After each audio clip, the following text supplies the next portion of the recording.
The big thing that's changed since I was in 2013 is now it's mobile first everything. Mobile was still a big deal, right? And the intelligence community was very much grappling to get its hands around it and to deal with it. But now people are much less likely to use a laptop than use a desktop than use, any kind of wired phone than they are to use a smartphone. And both Apple and Android devices, unfortunately, are not especially good in protecting your privacy. Think right now. You got a smartphone, right? You might be listening to this on a train somewhere in traffic right now. Or you, Joe, right now. You got a phone somewhere in the room, right?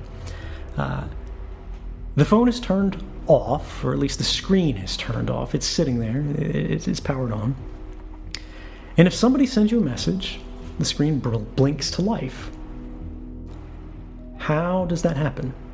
Right?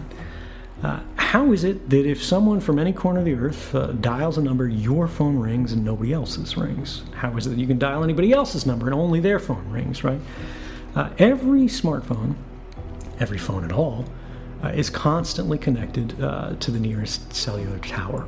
Every phone, even when the screen is off, you think it's doing nothing, you can't see it because radio frequency emissions are invisible.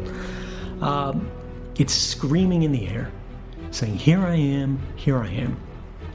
Here is my IMEI, I think it's individual manufacturer's equipment identity, and IMEI, individual manufacturer's subscriber identity.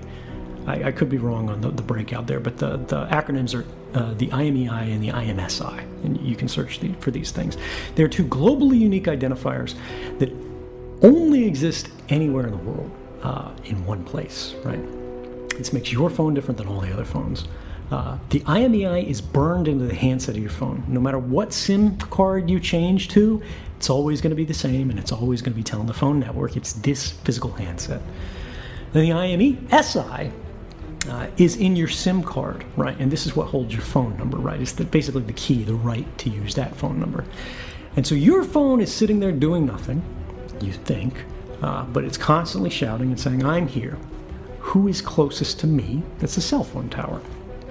And every cell phone tower with its big ears is listening for these little cries for help and going, all right, I see Joe Rogan's phone, right? I see Jamie's phone. I see all these phones that are here right now. And it compares notes with the other network towers, and your smartphone compares notes with them to go, who do I hear the loudest? And who you hear the loudest is a proxy for proximity, for closeness, distance, right? They go, whoever I hear more loudly than anybody else, that's close to me.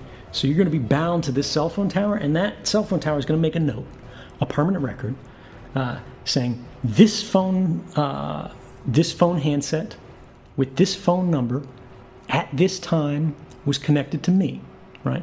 And based on your phone handset and your phone number, they can get your identity, right? Because you pay for this stuff with your credit card and everything like that.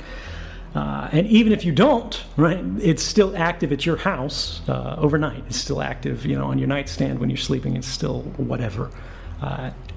The movements of your phone are the movements of you as a person, and those are often quite uniquely identifying. It goes to your home. It goes to your workplace. Other people don't have it. Sorry. And anyway, it's constantly shouting this out, and then it compares notes with the other parts of the network. And when somebody is trying to get to a phone, it compares notes, the network compares notes to go, where is this phone with this phone number in the world right now? And to that cell phone tower that is closest to that phone, it sends out a signal saying, we have a call for you. Make your phone start ringing so your owner can answer it. And then it connects it across this whole path. But what this means is that whenever you're carrying a phone, whenever the phone is turned on, there's a record of your presence at that place that is being made and created by companies. It does not need to be kept forever, and in fact, there's no good argument for it to be kept forever, but these companies see that as valuable information, right? This is the whole big data problem that we're running into, and all this information that used to be ephemeral, right? Where were you when you were 8 years old, where'd you go after you had a bad breakup? Who'd you spend the night with? Who'd you call after? All this information used to be ephemeral, meaning it disappeared, right? Like the morning dew, it would be gone. No one would remember it. But now these things are stored. Now these things are saved. It doesn't matter whether you're doing anything wrong. It doesn't matter whether you're the most ordinary person on earth, because that's how bulk collection, which is the government's euphemism for mass surveillance, works. They simply collect it all in advance in hopes that one day it will become useful. And that was just talking about how you connect to the phone network. That's not talking about all those apps on your phone that are contacting the network even more frequently, right? How do you get a text message notification? How do you get an email notification? How is it that Facebook knows where you're at? All of these things, these analytics, they are trying to keep track through location services on your phone, through GPS, through even just what wireless access points you're connected to, because there's a global, constantly updated map. There's actually many of them of wireless access points in the world, because just like we talked about, every phone has a unique identifier that's globally unique. Every wireless access point in the world, right? Your cable modem at home, whether it's in your laptop, every device that has a radio modem has a globally unique identifier in it. And this is a standard term. You can look it up.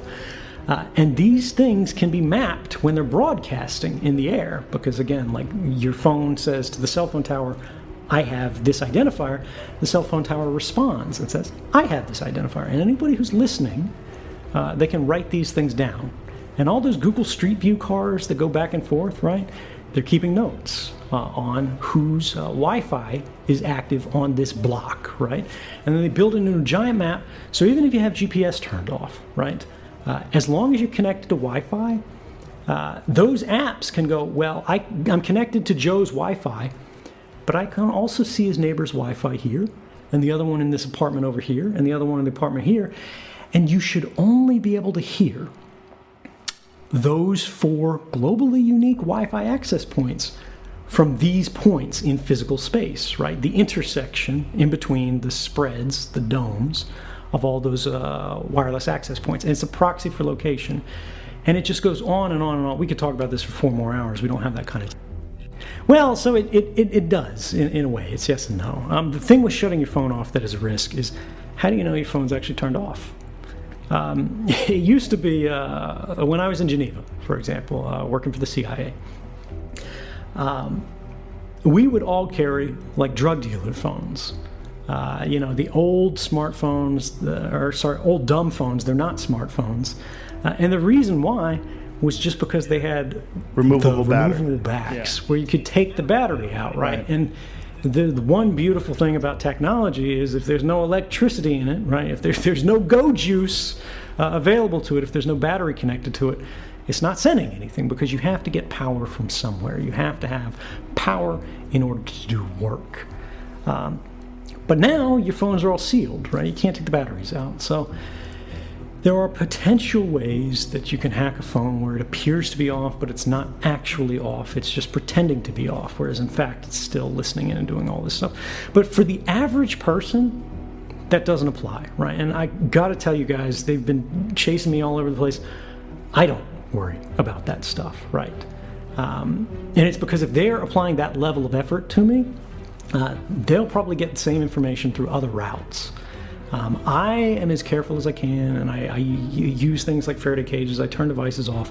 But if they're actually manipulating the way devices display, it's just too great a level of effort, even for someone like me, to keep that up on a constant basis. Also, if they get me, I only trust phones so much. So there's only so much they can derive from the compromise. And this is how operational security works. You think about, what are the realistic threats that you're facing, that you're trying to mitigate? And the mitigation that you're trying to do is, what would be the loss? What would be the damage done to you if this stuff was exploited? Much more realistic than worrying about these things that I call voodoo hacks, right? Which are like next level stuff. And actually, just a shout out for those of your readers who are interested in this stuff. I wrote a paper on this specific problem. How do you know when a phone is actually off? How do you know when it's actually not spying on you?